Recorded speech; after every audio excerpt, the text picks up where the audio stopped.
आपने किसी न किसी के मुंह, किसी न किसी की जुबानी सबकॉन्शियस ब्रेन, सबकॉन्शियस माइंड के बारे में जरूर पढ़ा होगा, जरूर सुना होगा अपने दोस्तों से या फिर करीबी रिश्तेदारों से, किसी से भी आपने या फिर मोबाइल पे आपने सर्च किया हुआ है, या फिर मोबाइल पर आपने कई सारी वीडियो देखी होंगी कि सबकॉन्शियस ब्रेन को एक्सेस कैसे करें, इसको एक्टिव कैसे करें। सारा खेल इसी का है। हमारे दिमाग में सिर्फ मेन पॉइंट सबकॉन्शियस ब्रेन ही है। अगर हम बात करें, हमारा दिमाग चंचल होता है, लेकिन सबकॉन्शियस माइंड, अवचेतन मन इसके अंदर रहता है। अगर आप जब पढ़ाई कर रहे हो, आप अगर झुककर पढ़ाई कर रहे हो और आप अच्छे तरीके से पढ़ाई कर रहे हो, आपका ध्यान पूरा स्टडी पर है, और उसी वक्त किसी का कॉल आ गया, आपके पास आपका मोबाइल रखा है, कॉल आया, मैसेज आया, किसी ने आपको बुला लिया, आवाज लगा दी, गेट को नॉक कर दिया, उस वक्त आपका ब्रेन भटक जाता है आपके टारगेट से। आप जो पढ़ते हो, जो भी आप पढ़ते हो, अपने रूम में बैठकर, अकेले बैठकर, एकांत में बैठकर, विदाउट मोबाइल, विदाउट किसी भी डिस्ट्रैक्ट करने वाली चीज के आप पढ़ाई कर रहे हो, टीवी, लैपटॉप, किसी के बगैर आप अगर एकांत में शांत बैठकर अकेले पढ़ाई कर रहे हो, उस वक्त आपका ब्रेन जो होता है सबकॉन्शियस ब्रेन, वो एक्टिव हो जाता है। उस वक्त आप जो पढ़ते हो वो आपको पूरा याद हो जाता है। सबकॉन्शियस ब्रेन सुबह बहुत अच्छा एक्टिव रहता है, 100% बोल सकता हूँ मैं, सुबह आपका ब्रेन 100% एक्टिव रहता है, सबकॉन्शियस माइंड। इसलिए बोलते हैं कि सुबह उठकर पढ़ाई करनी चाहिए। हम सुबह जब कुछ भी पढ़ते हैं वो हमें याद हो जाता है, बिकॉज उस टाइम पर सबकॉन्शियस माइंड एक्टिव रहता है। क्यों एक्टिव रहता है, उसका एक कारण है, उस टाइम पर शोर शराबा नहीं होता, पब्लिक ज़्यादा उठी हुई नहीं होती है, ज़्यादा पब्लिक जागती नहीं है सुबह जल्दी, और कोई आपको मोबाइल पर कॉल वगैरह डिस्टर्ब करने वाला नहीं आता, नॉक करने वाला नहीं आता गेट को, कोई आपको बुलाने वाला नहीं होता, सिर्फ आप और आपकी बुक पढ़ रहे होते हैं। उस वक्त आपका ब्रेन धीरे धीरे धीरे धीरे एक्टिव हो जाता है और आपका पढ़ाई मन लगने लगता है। ऐसा आप गौर कर, मैं हवा में तुक्का नहीं छोड़ रहा हूँ, आप सुबह उठकर पढ़ाई करिएगा, धीरे धीरे 15-20 मिनट बाद आपका ब्रेन इस कदर एक्टिव हो जाएगा, इस कदर एक्टिव हो जाएगा, आप पढ़ाई से मुंह करना भी चाहोगे तब भी नहीं कर पाओगे, आपका पढ़ाई में ध्यान लग जाएगा। कई बार क्या होता है, हम पढ़ाई करते हैं, दिन में या रात में पढ़ाई करते हैं, सब कुछ याद कर लेते हैं, लेकिन लास्ट मोमेंट पर, एग्जाम के टाइम पर सब कुछ 9-2-11 हो जाता है। वो क्यों होता है? आप जब भी एग्जाम देने जाओ, एग्जाम से पहले आपने जो प्रिपरेशन की है उसको एक दिन पहले कंफर्म कर लो, सब कुछ पढ़ लो, कोई भी डाउट मत मन में मत रहने दो, 3, 2, 1, ऐसे डाउट मत रहने दो।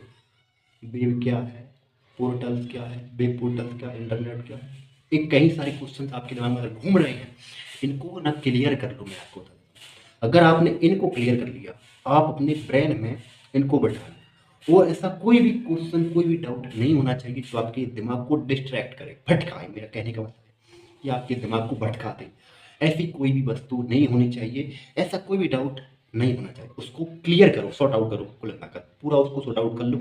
सॉर्ट आउट करने के बाद परीक्षा में जाकर बैठो, शांत होकर बैठो, किसी से बात वार्तालाप मत करो, गपशप मत करो, ओवर थिंकिंग मत करो, सोचो मत, जाकर एग्जाम में बैठो, ओवर थिंकिंग मत करो। हो सके तो राम नाम, हो सके तो किसी का ध्यान, किसी एक चीज पर ध्यान केंद्रित करिए। एग्जाम जब पेपर मिलता है उसको पढ़ो, घबरा के नहीं पढ़ना, पहले एक क्वेश्चन को पढ़ो, 2 क्वेश्चन को पढ़ लो, 3 को पढ़ो, धीरे धीरे पढ़ो, मतलब समझ में आना चाहिए। ऐसे नहीं कि आप पूरा पेपर 3 घंटे का पेपर आप पढ़ने में निकाल दो, वो नहीं बोल रहा हूँ। पढ़ने का एक तरीका होता है, मजाक मत लीजिएगा आप, पढ़ने का एक तरीका होता है, उस तरीके से पढ़िए। आप अगर ऐसे करोगे, रिएक्शन दोगे ना, तो ब्रेन को ना नेगेटिव सिग्नल जाते हैं कि इसको तो कुछ याद ही नहीं है। अगर आपको याद भी है ना, अगर आप नेगेटिव सिग्नल ब्रेन को दोगे ना, वो इधर इधर वाले को देख लो, इधर वाले को देख लो, इसमें एनर्जी वेस्ट होती है। आप अपना फोकस अपने एग्जाम सीट पे रखो, नोट सीट पे रखो, पेन पेपर पे रखो, विदाउट किसी से टॉक मत करो, विदाउट टॉकिंग अपना फोकस पूरा अपने एग्जाम सीट पे रखो, अपने पेपर पे रखो, और उस वक्त आपका टारगेट सिर्फ आपके क्वेश्चन पेपर होना चाहिए, आपकी नोट सीट होनी चाहिए, आपकी पेन होनी चाहिए, और कोई भी आपका टारगेट नहीं होना चाहिए। बार बार अगर घड़ी को देखोगे तो डिस्ट्रैक्ट हो जाओगे।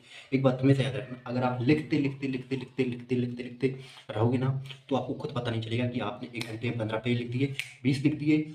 जब आपकी बेल बजेगी घंटे की, आपको खुद पता चल जाएगा कि एक पीरियड खत्म हो गया। बार बार टाइम को मत देखो, अगर आप इस टाइम को देखोगे बार बार तो देखने में भाई साहब 2 पेज लग जाएंगे। अगर आप 1 घंटे में कम से कम 20 बार देखोगे। 20 बार देखने में अगर आपके 30-30 सेकंड 20 सेकंड भी नष्ट होंगे मतलब देखने में, तो कितना समय नष्ट हो जाएगा आपका, सोचिएगा आप खुद। तो आपका पूरा फोकस नोट शीट पे होना चाहिए, एग्जाम शीट पे होना चाहिए, ताकि आप अच्छे से लिख पाओ। और रही बात टाइम की, तो टाइम वहाँ पर जो है पीरियड के द्वारा आपको पता चल जाएगा, वहाँ पर टीचर है उनके द्वारा आपको पता चल जाएगा। अगर आप इस तरीके से ब्रेन को एक्टिव करना चाहते हो तो अपना फोकस आपके एक टारगेट पर, यानी कि आपके एग्जाम शीट पर, आपकी नोट शीट पर रखो, और धीरे धीरे जो भी नहीं आ रहा आपको वो भी आने लगेगा। बस किसी से बातचीत मत करो फालतू, किसी को भाव मत दो, किसी से बातचीत मत करो फालतू, और किसी से ना कुछ पूछो मत, ओवर थिंकिंग मत करो। बस अपने पेपर को देखो और उसको पढ़ो। एक बार पढ़ लिए, 2 बार पढ़ो।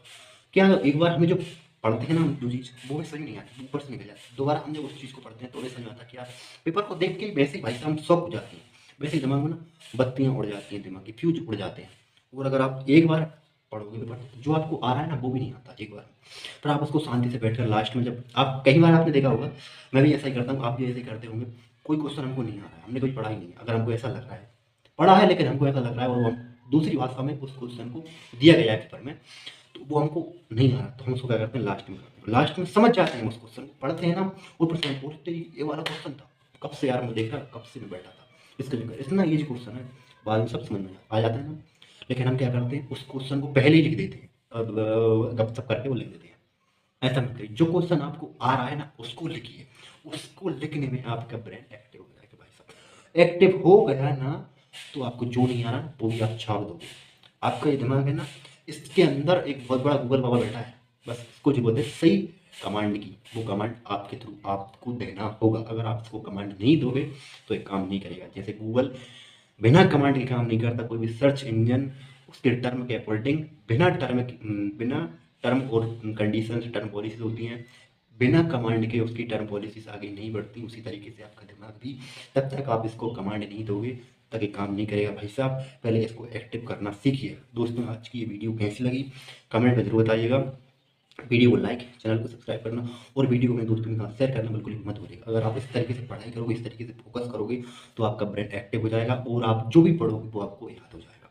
लेकिन आप बहुत चक्की मत हुई एग्जाम को देखकर, आराम से पढ़िए और सारी चीज़ को टोटल सॉर्ट आउट करिए। जब आप एग्जाम देने जाओ उससे पहले हर एक चीज़ को पढ़ लीजिएगा, अच्छे से समझ कर आइएगा।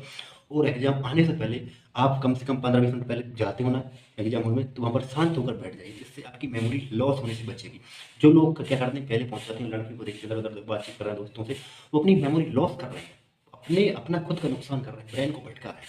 तो ये गलती बिल्कुल मत कीजिए। अगर आप अपने ब्रेन को एक्टिव करना चाहते हैं ना, सबकॉन्शियस ब्रेन को, तो शांत होकर बैठिएगा, उसी तरीके से पढ़ाई करिएगा। इस तरीके से आप एकांत में बैठकर पढ़ाई कर रहे हो और किसी पर फोकस मत करिएगा, किसी पर ध्यान मत दीजिएगा। बस आपका एग्जाम सीट पर फोकस होना चाहिए, आपका नोट सीट पर फोकस होना चाहिए और किसी चीज़ पर आपका फोकस होना चाहिए। तो दोस्तों मिलते हैं नेक्स्ट वीडियो, तब तक के लिए जय श्री कृष्ण, जय राम जी।